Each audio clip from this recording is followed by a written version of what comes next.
vita nella vita, perché non c'è poi una continuazione, un tutt'uno che continua in un quadro di insieme, no?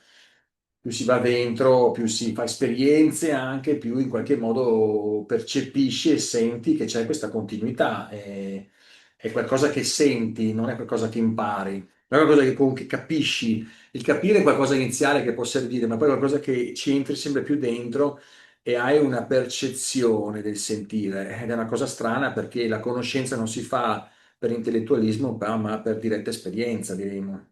Che però anche di diretta esperienza, non so come spiegare, se ti dicessi che cos'è l'amore, quando vivi l'amore, dopo non è che puoi spiegarlo, però puoi dire guarda l'amore che cos'è, non è un calcolo matematico, però hai fatto esperienza, quindi puoi dirlo.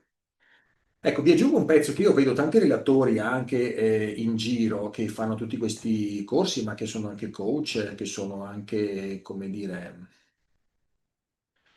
delle figure rappresentative anche, potremmo dire, dei nostri guru italiani, no? Di tutti questi ambiti spirituali. E quando poi noi moriamo o trapassiamo, noi andiamo in un campo astrale che in qualche modo è un campo mobile, mobile a livello di pensiero, cioè quello che tu proietti come contenuto interno effettivo, si definisce in questo campo con quello che tu è il contenuto interno effettivo.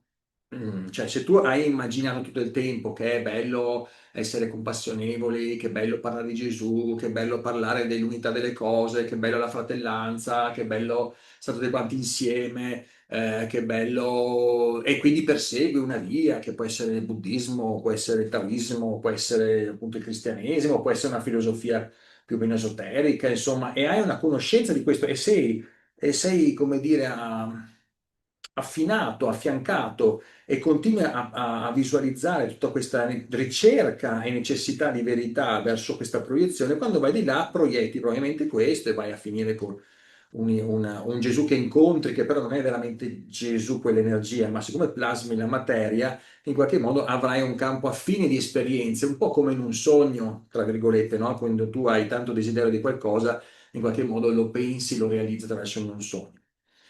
Però sono tutte realtà, come dire, illusorie, diciamo così, sfasate, che hanno un tempo di maturazione perché l'anima deve fare un passaggio per tutto questo contenuto effettivo e poi piano piano, una volta che purga diverse questioni e si rende conto di diverse realtà, poi passa a piani più sottili e più comprensivi. In sintesi, uno può parlare di amore quanto vuole, ma se lui non è amore, non sta parlando che altro che amore.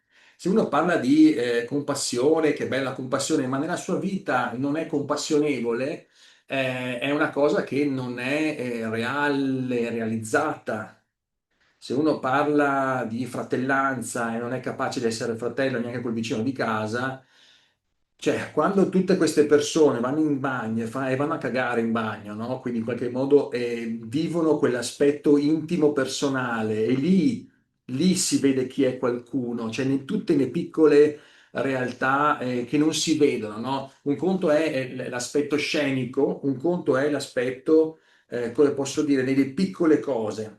Se vuoi vedere chi è una persona, guarda chi gli sta vicino, guarda la persona con cui è in partneriale, diciamo, vicino alla persona, guarda cosa ha costruito anche, guarda come sono i figli, non guarda la persona direttamente, ma guarda ciò che è stato costruito attraverso quella persona e che a persone a fianco.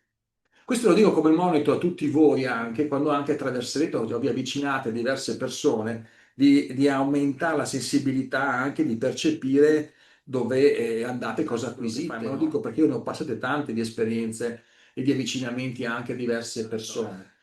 Quello che poi mi ha lasciato così, che mi sono disilluso e deluso poi nel tempo perché mi sono reso conto dell'umanità che sta dietro a queste tutte le realtà, quindi la personalità che spicca forte, ma nel tempo poi ho acquisito quella sensibilità di vedere subito l'inganno dietro a certi aspetti, cioè la veridicità che una verità è quando è incarnata.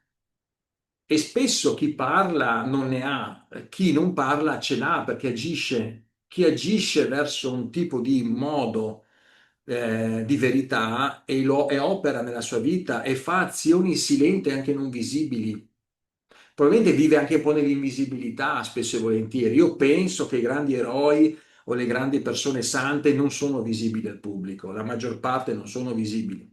La maggior parte sono persone che hanno una vita quotidiana, lo diremo semplice, ma hanno una capacità di amare, di star vicino, di vivere il senso anche dell'offerta, del servizio, che sono come dire, delle testimonianze veramente alte. Come dire, questo è un parametro interessante, cioè l'incarnare un'azione e quindi vederla realmente in una persona, in quel piccolo gesto, al di là delle telecamere, al di là di un contenuto frontale, ma quando dietro le righe il gesto rimane ancora in un'intimità personale, familiare, al di là di un ruolo, quello è autentico. Quello è vero, quando è incarnato, quando è vissuto, e quella si chiama tradizione vivente.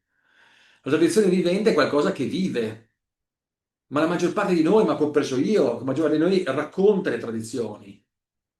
Nel momento in cui tu le vivi e riesci a determinare delle parti, lì hai fatto dei veri gradini, che non sono esponibili, non sono vendibili, non sono commercializzabili perché è frutto di sangue e arena, dico io, proprio di un moto interiore molto complesso di trasformazione. L'atteggiamento più sano da avere. Ma ahimè, la maggior parte della gente anche è in preda dei vuoti importanti interiori, quindi si avvicina anche a queste figure ingoiando tante questioni e anche in qualche modo dandogli un'importanza non così di verifica, ma diventano anche pericolose certe situazioni, diremo anche di spersonalizzazione. Ecco, dico solo questo in generale, no? Come approcci invece, e quindi bisogna, come dire, a tutte queste persone stare attenti e dire state su di voi, appunto come stai dicendo tu, e se vuoi avere dei metri, guarda l'umanità di ognuno, porta in basso tutta questa condizione proiettiva che è tanto più quanto il vuoto è alto personale. Quanto il vuoto è più alto e personale, quanto più vuoi trovare papà e mamme sane, santificate esternamente. Primo,